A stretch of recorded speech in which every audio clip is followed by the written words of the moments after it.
We're on Achill Island in County Mayo in the west of Ireland, and we're visiting right now Slievemore, which is a deserted famine village. And before we go any further in today's video, let's take a very quick look at the location of Slievemore Deserted Famine Village. It's located in the very far west of Ireland on Achill Island. Achill Island was joined to the mainland of Ireland in the year 1887.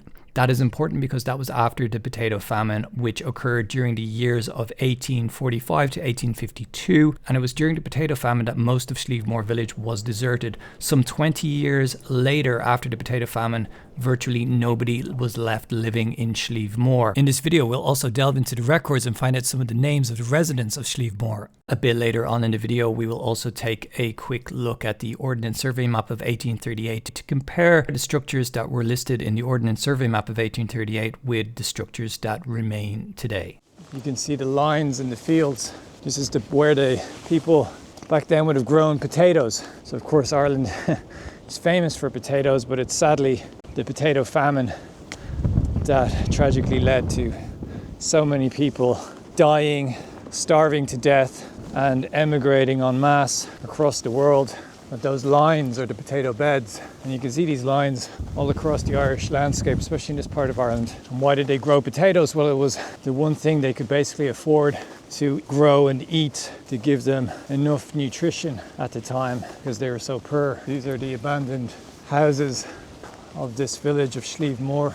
Crazy to think that this would have been a bustling village. So many stories, so many people's lives lived out across many hundreds of years, and in fact in this region thousands of years. Human settlement dates back to 6,000 years in this area, and there's some Neolithic burial sites. This must have been the main street through the village, completely flooded, so let's just try to meander our way around without getting our feet too wet. It's unbelievable just to think that was someone's house. Probably a whole family lived in this tiny cottage, which would have had a thatched roof. You can see as well that these cottages, they're just like dry stone wall.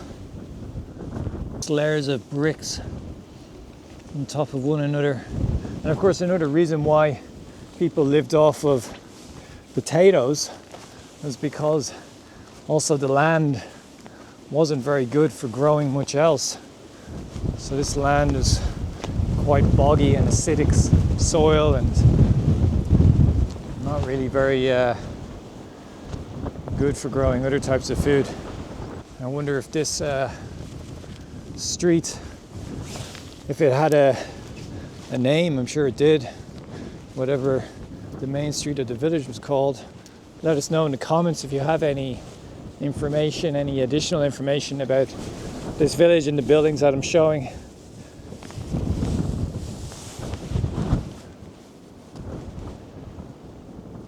Crazy to think like this is where Mr. and Mrs. whoever, whatever their name was, lived. You have all different Irish names. O'Reilly, Kelly, Duffy, O'Malley. I don't know what the common names from this region are. You'll find that certain areas of Ireland, you have a lot of similar surnames. Sweeney, I think. Sweeney is common. Yeah, so Sweeney seems to be a common surname around here, so I'm sure there were some Sweeney family living probably in this village or near this village. Well, I need to stop myself right there, because following some research, we did actually find out who the residents of Slievemore were at some point between the years 1847 and 1864, which is when what is known as the Griffith Valuation Survey was carried out in Ireland. As the potato famine occurred between the years 1845 to 1852, the likelihood tragically is that the list of names you see here in front of you, which were noted during this government survey at the time, were residents who were living in the village at the height of the potato famine in 1847. Remember that the village of Slievemore was largely abandoned 20 years after the famine, and that the probability therefore is that most of the people in Slievemore either died or emigrated during the famine. The list you see in front of you would most likely be the final names of the remaining people who lived in Slievemore during the famine, and probably this survey was taken in Slievemore in and around the year 1847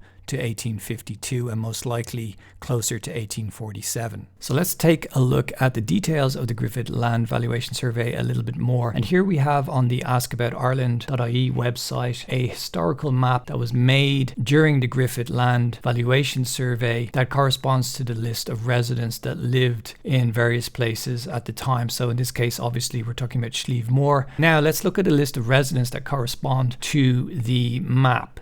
So here we see areas that correspond to the various zones in the map. Now, I'm not entirely sure how this works because this clearly says Slievemore and a list of residents and landowners, but the numbers on the map are slightly different. So I don't really understand what area these names are referring to, other than that it seems the townland and occupiers in question are from Slievemore. So it seems these people did indeed own land and houses in Slievemore, but maybe in the comments if you know what's going on here with the numbers, because they're slightly different on the actual map, so it's hard to place exactly which buildings belong to who. But in any case, we can assume that these are the actual residents of Slievemore.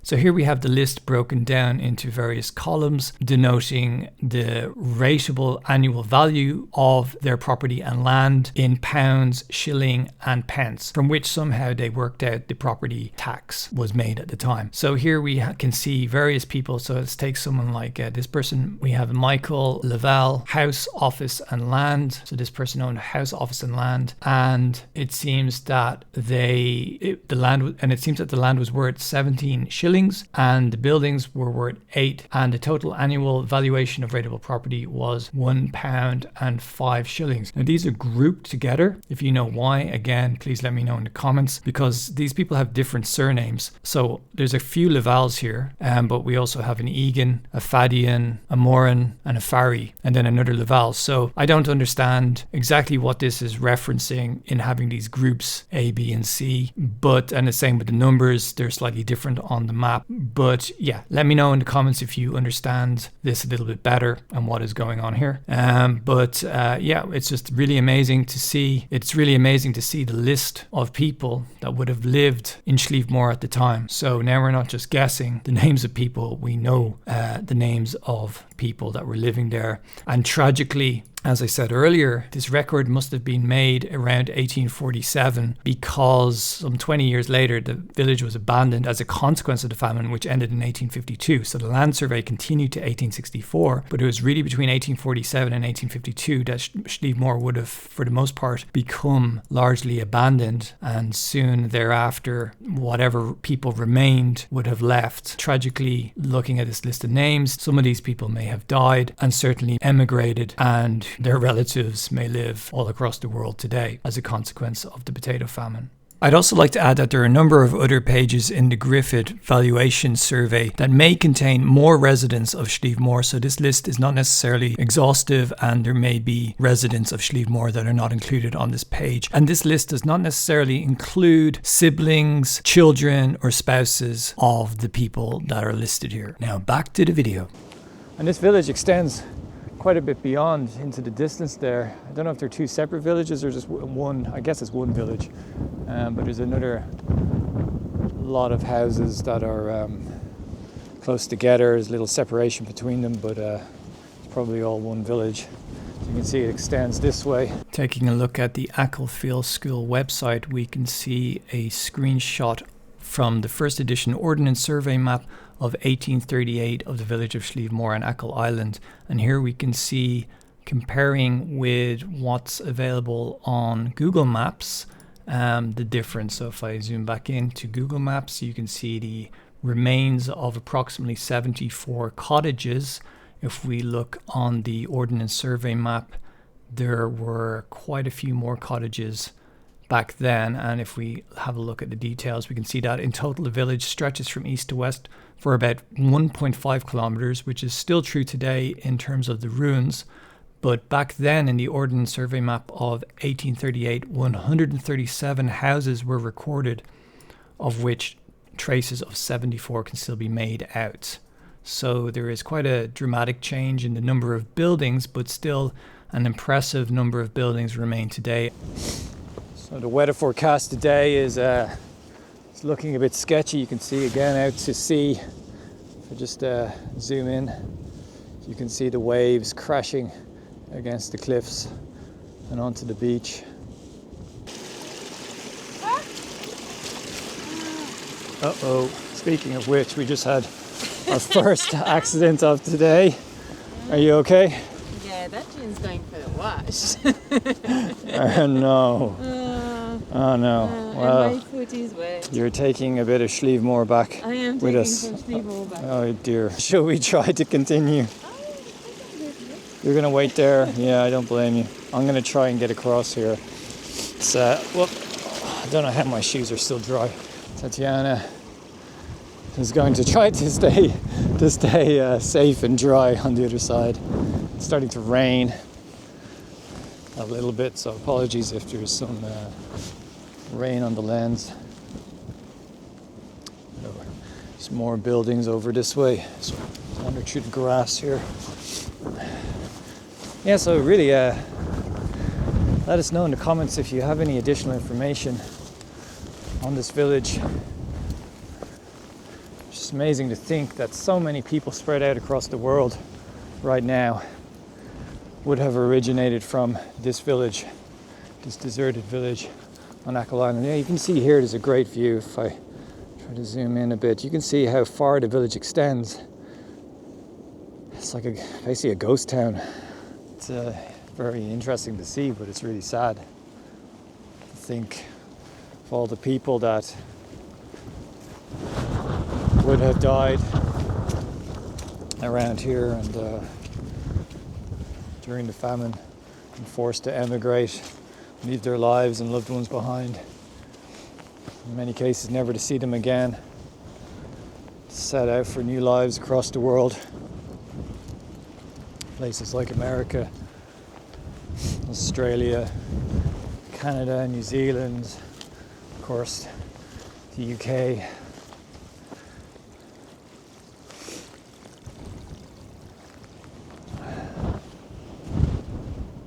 The house is built sort of into the side of the hill.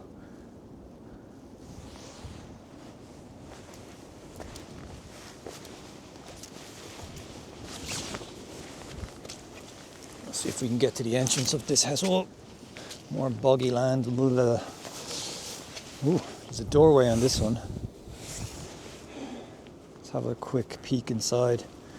Seems a bit strange to look inside at what was someone's house.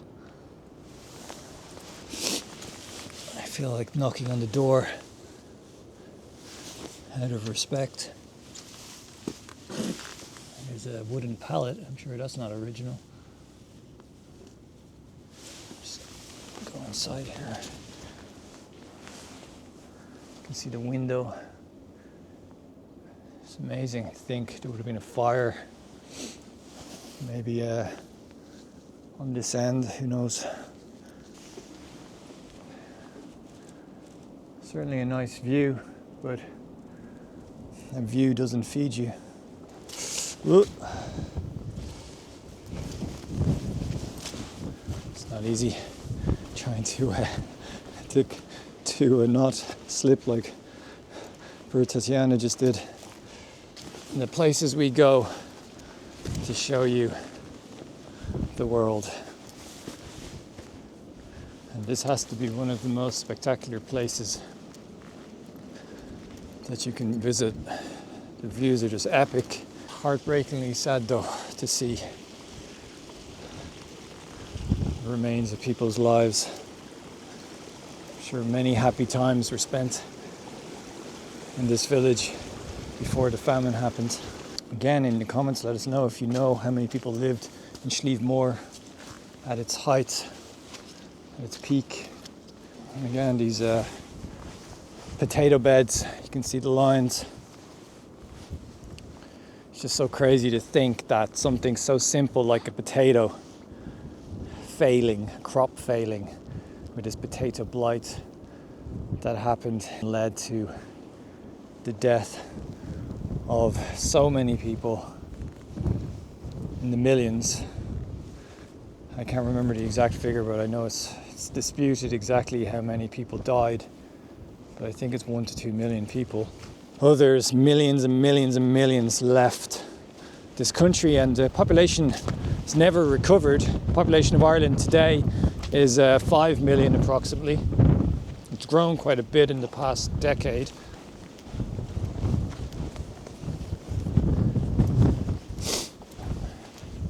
Just house after house. And they're all so well built, considering they're just dry stone wall, probably with mud stuck between them for insulation, and roofs would have been thatched, as I mentioned earlier. I think as well, like, it's interesting to visit. Oh, there goes my foot in the water. And it's interesting to visit at this time of year when it's a cold January day, because it gives you the more realistic depiction of how hard and how harsh life was in this kind of landscape. You know, we're on the edge of Europe with the Atlantic Ocean battering the coastline. Storms every few days at this time of year, certainly every couple of weeks. So you can see the main street here of the village is completely boggy, so we're sort of walking up the side. We've this whole village to ourselves right now. There's nobody else here at the moment. Just no one's brave enough on a cold, windy January day to come out here. Oh, the rain is starting to come down now. Careful here, it's a bit slippy. So I guess this would have been probably also a road at the time the village existed, and not just modern. It looks like it's probably been here for quite a long time. See the edge of the village now. You can see the stone walls going up the side of the mountain, marking out people's fields up here as well. More potato beds, called lazy beds. Pretty sure that's what they're called. The places where they grew potatoes, lazy beds. No idea why they're called that.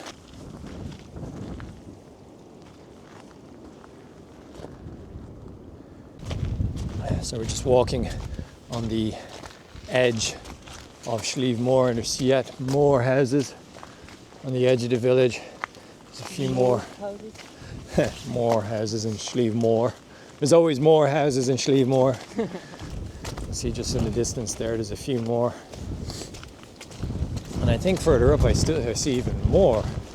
Yeah, this village goes on and on and on and on. It is crazy how big it is. It is more like a town than a village. I think it's highly likely that this road was here. So the village continues. Many more houses. Wow, actually a lot, yeah. Yeah, what is it? Yeah, a lot. Wow. Live in each house. Oh, this is crazy. Look at all these. There's way more houses. Yeah, we thought this video of Slievemore was just about over, but actually there's quite a bit more. So beautiful, this landscape. I think we are reaching the end of the village. That's crazy, just the view back here to the village. So many houses, really. I didn't expect there to be so many. It's just incredible. It's interesting, this building over here at the very edge of the village. It's one of the longer buildings. I wonder if it was a schoolhouse or some kind of public building, or someone who was wealthier. The only residents around now are sheep. Let us know in the comments any additional information you have on the village of Slievemore. If you have any connections to the village, we'd really love to know, and to hear your thoughts and opinions about what we showed in today's video.